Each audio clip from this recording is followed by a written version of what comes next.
Avant de plonger dans cette histoire incroyable, pensez à vous abonner à la chaîne et à activer la cloche. Ici, chaque récit a quelque chose à dire, et vous ne voudrez pas en manquer un seul. La pluie tombait en rideaux serrés ce soir-là, lavant les rues de la ville mais laissant derrière elle une odeur âcre d'égout et de béton mouillé. Marcus Thompson, officier de police depuis 10 ans, patrouillait seul dans ce quartier oublié de la métropole. La lumière blafarde des lampadaires dessinait des ombres inquiétantes sur les murs, et le vent portait avec lui le murmure des âmes invisibles de la ville. Soudain, un faible gémissement attira son attention.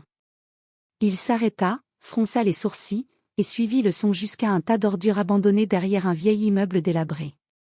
Entre les cartons et les sacs poubelles, il aperçut un petit corps recroquevillé. Un nourrisson, à peine quelques mois, frissonnant sous la pluie froide. Son cœur se serra. Qui pouvait abandonner un être aussi fragile, si innocent? Marcus sentit la colère monter en lui, mais elle se mêlait à une profonde tristesse et à un instinct protecteur irrépressible. Il prit délicatement le bébé dans ses bras, le pressant contre sa poitrine pour lui offrir un peu de chaleur humaine. Le petit tressaillit, mais ses yeux, grands et sombres, semblèrent déjà reconnaître une lueur de sécurité dans ce monde cruel. À ce moment précis, Marcus sut que sa vie venait de basculer. Il n'était plus seulement un policier chargé de protéger et de servir, il allait devenir le gardien de ce petit miracle abandonné. Le monde extérieur pouvait être impitoyable, mais à partir de maintenant, il promettait de devenir un sanctuaire pour ce bébé. Alors qu'il sortait du quartier désert, la pluie tombant toujours, il sentit un mélange de peur et d'espoir. Il ne savait pas comment il allait réussir, ni quelle bataille il devrait livrer pour protéger cet enfant, mais il était déterminé, ce petit être ne connaîtrait jamais le froid de la rue ni l'abandon. Et dans ce fracas de pluie et de béton, une nouvelle vie venait de commencer pour le bébé, et pour Marcus Thompson lui-même. Marcus Thompson rentra chez lui, le bébé encore emmailloté contre sa poitrine. Son appartement, modeste mais chaleureux, semblait étrangement silencieux après le chaos de la pluie et des sirènes de la ville. Il posa délicatement le petit être sur le canapé et s'agenouilla à côté de lui, observant chaque mouvement fragile. Le nourrisson ouvrit de grands yeux noirs, et Marcus sentit son cœur se serrer davantage. Il ne pouvait pas imaginer qu'un être si innocent ait été abandonné dans les ordures, comme un déchet de la société. Il sortit son téléphone et appela son amie proche, Angela Reed, infirmière à l'hôpital local, en espérant obtenir de l'aide immédiate. « Angela, j'ai trouvé un bébé, il est dehors, sous la pluie, je ne sais pas quoi faire, dit-il, sa voix tremblante mais déterminée. Angela arriva rapidement, armée de couvertures chaudes et de biberons stériles. Elle examina le bébé et confirma qu'il était en bonne santé, mais affamé et frigorifié.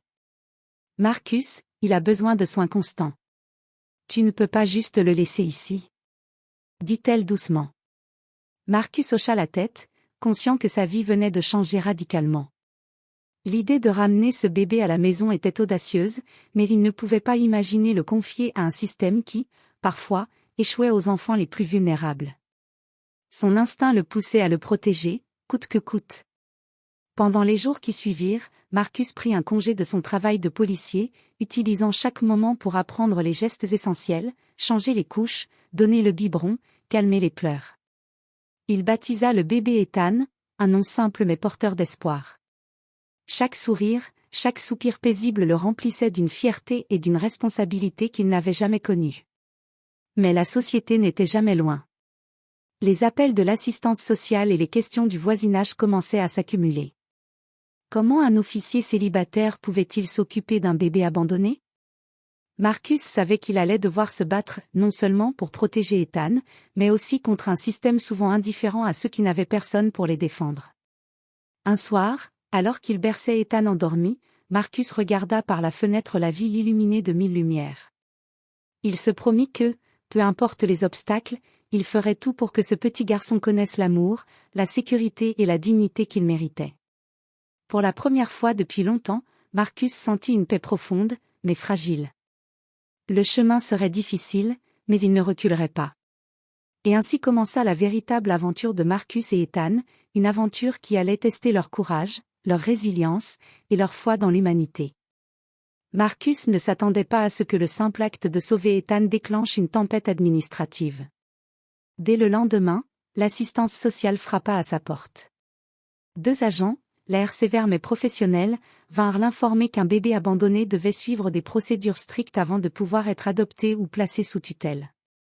Officier Thompson, nous comprenons que vous avez de bonnes intentions, mais Ethan doit être placé dans un foyer agréé, déclara l'une des agentes, tandis que l'autre examinait le carnet de Marcus. Marcus sentit une frustration brûlante monter en lui. « Vous pensez que je ne peux pas m'occuper de lui ?» demanda-t-il calmement, mais avec fermeté. « Je suis policier. Je connais le danger, je connais la protection. Je ne peux pas simplement laisser ce bébé à des inconnus qui vont l'emmener dans un centre d'accueil. » Malgré ces arguments, le processus légal était implacable. Il devait prouver sa stabilité financière, sa capacité parentale, et passer par des évaluations psychologiques et domestiques. Marcus savait que ces obstacles ne venaient pas seulement du système, certains de ses collègues et voisins le regardaient avec scepticisme. Un policier noir, célibataire, élevant un enfant abandonné ? Pour beaucoup, c'était improbable, voire scandaleux. Les premiers jours furent un test de patience et de détermination. Marcus jonglait entre son travail, les rendez-vous administratifs et les soins constants pour Ethan. Il se levait au milieu de la nuit pour calmer les pleurs, préparait des repas, et veillait à ce que chaque couche soit changée. La fatigue pesait sur lui, mais chaque sourire d'Ethan effaçait un peu de cette épuisante réalité. Un soir, alors qu'il remplissait un formulaire pour l'assistance sociale, il reçut un appel inquiétant. Un voisin avait signalé qu'il maltraitait le bébé, parce qu'il l'avait vu sortir avec Ethan sous la pluie quelques jours plus tôt. Marcus sentit son sang se glacer. Chaque mot, chaque geste était désormais scruté, chaque décision contestée. Il devait non seulement prouver qu'il était un bon père, mais aussi défendre sa dignité face à des préjugés profondément enracinés. Mais Marcus ne se laissa pas intimider. Il se rappela le regard de confiance dans les yeux d'Ethan le jour où il l'avait trouvé dans les ordures. Ce regard était devenu son moteur. « Peu importe ce qu'il pense, » murmura-t-il en berçant le bébé, « je protégerai cet enfant. Je ferai en sorte qu'il sache qu'il est aimé et qu'il a une famille, même si je dois me battre seul. » À l'extérieur, la ville continuait son bruit incessant de sirènes et de klaxons, mais à l'intérieur de cet appartement modeste, un lien indestructible se tissait entre un père et son fils. Et Marcus savait que ce lien serait sa plus grande arme contre un monde souvent injuste et cruel. Les semaines passèrent, et Marcus commençait à s'habituer à sa nouvelle vie. Mais le calme était trompeur. Un soir, alors qu'il rentrait d'une patrouille épuisante, il trouva son appartement en désordre. La porte de la chambre d'Ethan était entr'ouverte, et le bébé n'était plus dans son berceau. Le cœur de Marcus s'emballa. « Ethan » cria-t-il, la panique dans la voix. Il parcourut l'appartement, souleva les rideaux, vérifia le balcon et chaque recoin. Puis, un cri familier attira son attention depuis le couloir. Une voisine âgée tenait Ethan dans ses bras, les larmes aux yeux. Je l'ai trouvé dehors, il avait rampé jusque dans le hall. Bredouilla-t-elle. Marcus sentit une vague de soulagement, mais elle fut rapidement remplacée par la colère et la peur. Comment un bébé pouvait-il être aussi vulnérable ? Il réalisa qu'il devait sécuriser son appartement et protéger Ethan de tous les dangers possibles, même ceux qui semblaient venir de l'extérieur. Quelques jours plus tard, Marcus reçut un appel de l'assistance sociale. Cette fois, c'était sérieux, une enquête officielle avait été ouverte à cause de la plainte du voisin, et il risquait de perdre temporairement la garde d'Ethan. Les mots résonnaient dans sa tête, mise en danger, incompétence, non-conformité aux normes. Marcus savait que chaque minute comptait. Déterminé, il se prépara pour l'audience. Il rassembla tous les documents prouvant sa stabilité, les témoignages de ses collègues, et même des preuves des soins qu'il apportait à Ethan quotidiennement. Mais le plus important était le lien humain, il savait que rien ne pouvait remplacer l'amour et la dévotion qu'il montrait chaque jour. Lors de l'audience, les agents et le juge posèrent des questions difficiles, certaines empreintes de scepticisme, d'autres voilées de préjugés. Pourquoi un officier célibataire devrait-il s'occuper seul d'un bébé ? Demanda l'un d'eux. Marcus répondit avec calme et conviction, parce qu'il n'y a pas de substitut à l'amour, à la sécurité et à l'attention. Je ne suis pas parfait, mais je ferai tout ce qui est humainement possible pour protéger ce bébé. Le juge, impressionné par sa détermination et la preuve tangible du bien-être d'Ethan, décida de lui accorder la garde provisoire, avec des visites régulières de contrôle. Marcus sentit un poids immense s'envoler de ses épaules. Mais il savait que la bataille n'était pas terminée, il restait encore à légaliser l'adoption, et il devrait faire face à un monde qui doutait de sa capacité à être un père aimant. Ce soir-là, en berçant Ethan endormi, Marcus murmura « Peu importe les obstacles, je ne te laisserai jamais tomber, mon garçon. » Et dans ce regard paisible, il trouva une force nouvelle, prête à affronter tous les combats à venir. Les mois passèrent, et Marcus commença à comprendre ce que signifiait être un père à part entière. Les nuits blanches, les pleurs incessants, les courses aux urgences et les paperasses légales n'étaient plus seulement des obstacles, elles étaient devenues des preuves de son engagement, de son amour inconditionnel pour Ethan. Mais un nouveau défi surgit lorsqu'un homme se présenta au commissariat, affirmant être un parent éloigné du bébé. La tension monta instantanément. Marcus sentit son cœur se serrer, conscient que toute sa vie pouvait basculer en un instant. L'homme, âgé et nerveux, réclamait la garde légale, et la procédure légale semblait prête à remettre Ethan entre des mains qu'il ne connaissait pas.